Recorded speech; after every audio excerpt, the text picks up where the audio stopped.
mics are on? They are. They are. They're still And where should I green. look or I'll talk to at you. Or, yeah, it's a conversation. I'll Okay. introduce you as Great. Mr. Dean Michaels from Co-op Financial Perfect. Services. All right, here we go. 3, 2, 1. Hey, everybody. We are here. We are still here in Washington, D.C. It's a sunny day here. It's beautiful outside, actually. Kind of spring-ish. Crisp. Crisp, spring, almost, well, we're still in winter time, but we digress. We are here with Dean Michaels from Co-op Financial Services. How are you, Dean? I'm great. Good, Enjoying the conference? Indeed. Are you enjoying the conference? I'm enjoying it a ton. So Awesome. For me, this is my first GAC Oh, conference. wow, okay. Kind of relatively new to the credit union industry, Okay. so great opportunity for me to get a lot familiar with the movement in general, some of the companies that serve the movement, and the credit unions, of course. I'd love to get your observations on what you've seen and what you've heard and that type of stuff. So initially, what do you think? So initially, for me, a very different environment, and a one coming from a large public company, very focused on the bottom line, quarterly earnings, and obviously the credit union environment being member-centric, being about delivering products and services to improve members' lives. Just a totally different vibe, and one obviously, in addition to having the fun of being successful from a business perspective, but actually having the opportunity to be successful in changing people's lives, it adds a lot to just your overall perspective from a work perspective. It's almost like there's a personal element there, that there's something deeper about it. A community element. I mean, it's different on a lot of fronts. Yep. So, have you attended any sessions or anything like that have stood out for you so far? Yeah. So yesterday, I was able to attend the general session. Okay. Obviously, for me, I haven't seen President Bush speak in person. Yeah. It's great to have to listen in on a somewhat unstructured conversation. Yeah. And hear his perspective on the political environment today. I'm a little bit about the political regulatory environment and impacts on credit unions, but just to see him post-presidency relaxed and hear his perspectives was great. For me, so I'm head of corporate development strategic relationships for Co-op. So for me, really, even the exhibit hall is it's a great forum for me to get more familiar with some of the companies that are serving credit unions, what people are really investing in, what credit unions are looking for. It's kind of speed dating for partnerships. Time and kind of know the lay of the land and how this works, how that works, but it's always good to have kind of, I don't say new blood, but just a fresh perspective on that. Yeah, and to me, that's one of the great things about the Co-op executive team. So we've got a great blend of folks who have been in the credit union industry for 20 plus years. We have new people like myself who are coming in with a financial service and a payments background, but looking at things from a different lens. So right now we've got a great mix of leaders with diverse perspectives that it's just a fun environment to be part of. Sure sounds like it. So what makes a great strategic partnership from your perspective? Yeah. So when I think about who would be a really good strategic partner, two things I would say are really important to me. One is obviously you have to have complementary strengths. So if I look at it from a co-op perspective, I would say our strengths are largely around, we're very focused obviously on the credit union market. We have an excellent distribution and sales channel into the credit union market, deep relationships with credit unions, and really understand what they're looking for well. In terms of complementary partners that I would look for, would be ones who maybe have unique and innovative and just great products or services, but maybe not tailored yet for the credit union market, don't know how to really distribute it into the credit union market. So it's a good example of just complementary styles and strengths work well from a partnership perspective. Each side needs to bring something to the table that the other doesn't. And that's how partnerships are formed. Yeah, exactly. Do you have any examples of maybe not even in this industry, but outside industries where there are strong partnerships? Yeah, well, so even if I look at this industry, probably a great example that stands out to me is the large global payment brands, Visa and MasterCard. So they're call them global payment brands, but really they're networks. And you think of networks, everybody kind of goes to the physical network. Right away everybody thinks, well, you connect from here to here, and there's a switch in the middle, and that's where all the payment geeks go. But if you think of networks, to me, it's a partnership network. So on one side you have they're partnering with financial institutions to issue cards. On the other side, you're partnering with retail locations to accept cards. And in the middle, there's a universe of enabling partners, whether it is, so if you think about some of the things the global brands are doing, partnering with Apple for Apple Pay, partnering with auto manufacturers for connected cars, funding, support. What's important to you? Is it service? Is it speed to market? Is it price?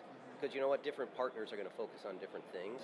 So really figure out what you want before you kind of dive right into evaluating partnerships. I would say, to me, the other thing that's really important is having a common set of values with a potential partner. Good point. And again, it kind of speaks to some of the things I just hit on in terms of if you value providing great service to your members and your partner is really about, bottom line, that might not be the right partner for you. If you're really valuing digital and your partner is just much more of about a physical presence, that might not be the right partner with you. Butt heads there a little bit. Absolutely. Yeah. So before you kind of, to me, just this is blocking and tackling. Know where you want to go and find a partner that's think about what you want and then find partners that are good fits from a values perspective. Yeah, maybe have your whys match. What's your why? I've heard a lot of motivational speakers talk about, hey, what's your why? Why are you doing this? Yeah. And so maybe have your whys match. Right, and it's hard to do, right? You have to force yourself to step back and spend time thinking. And I think everybody is just so caught up in the, I have a problem, I need to solve it, and it feels really good when you solve problems. But if you go ahead and solve half of it, and you've integrated into a partner, and you've, committed to that partner, and then you figure out you've only solved half your problem, you're better off, as I guess the Taylor's message, right? Measure twice, cut once. That's what you want to do from a partner perspective as well. Excellent. Last question for you here. What are some of your goals for 2018? What's your outlook on 2018? Yeah, so I would say for us, for 18, it kind of goes a little bit to what I'm focusing on today. So we have some really big partners today, and I would say there's tons of opportunity for us to just do more with them, to do better with them. So I'd like to exit 18 just with a good vision of where we're going with our relationships and kind of a road. Sleep on the desk. Okay, I can handle that. All right. No, I'll introduce you and we'll just banter, all that type of stuff. Okay, so just making sure you all the can still recording. ask me about compliance, it's fine. Really? Oh. Maybe. We've talked a lot about that today, actually. So anyway, all right. If you're ready, I'm ready. I'm ready. Let's go. I think. We are here at the 2018 CUNA GAC in a beautiful town called Washington, D.C., where it's sunny outside, Andrea. It's beautiful. It's gorgeous outside. Far cry from what it was yesterday. We are here with CUNA Mutual Group's very own Andrea Strisky. How are you, Andrea? I'm great. Good to see you again. You too. Yeah, it's kind of like our annual tradition. That's right. Meet up at the GAC. I think that's everyone's annual tradition, right? It's like a family reunion. It is. Yeah. So how's the conference going for you? What's going on in your neck of the woods? It's great. It's good. It's like you said, it's kind of this family reunion. Get to see everyone in the credit union industry. Yesterday, I was pretty excited to see George W. I think a lot of people were. Yeah, I heard good things from it. Really engaging and just it was really entertaining. So he seems like a good guy to sit down and just kind of have a cup of coffee with, or a grilled cheese sandwich or whatever. You know? Yeah. Grilled cheese with former President Bush. News at 11. I think you've started something. I think so. Grilled cheese with the president. All right. Hey, let's talk about something equally as cool. Okay. If not even more so. Growing loans in a digital world. We are immersed in this digitization of our planet now. Yes. And it seems like you guys are in the mix. What's going on here, Andrea? What can you tell us? I think even if you look around us, everybody's looking at their phones, right? Yeah, so, or they're on their iPads, or there's some form of people running digital. into walls. That's right, or each other. Exactly.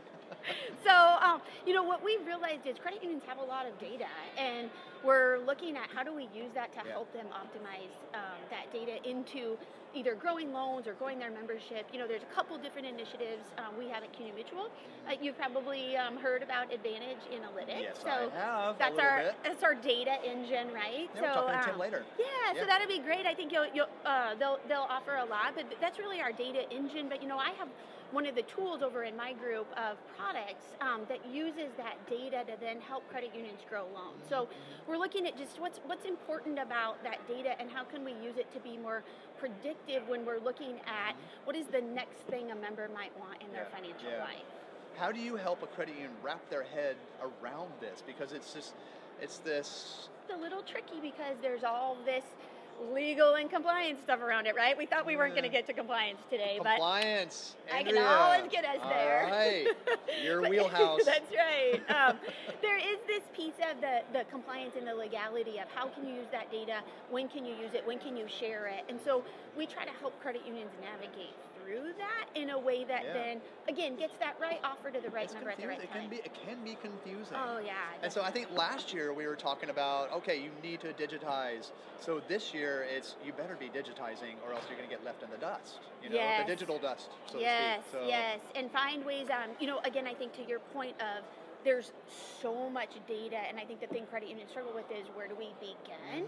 And I think we're trying to figure out either between Advantage Analytics or different products that we have on the CUNA Mutual side, what can we help you with to bite this off? You know, take smaller pieces of that and start to work through that for your members. And from a lending perspective, what we're talking about here, growing loans, so,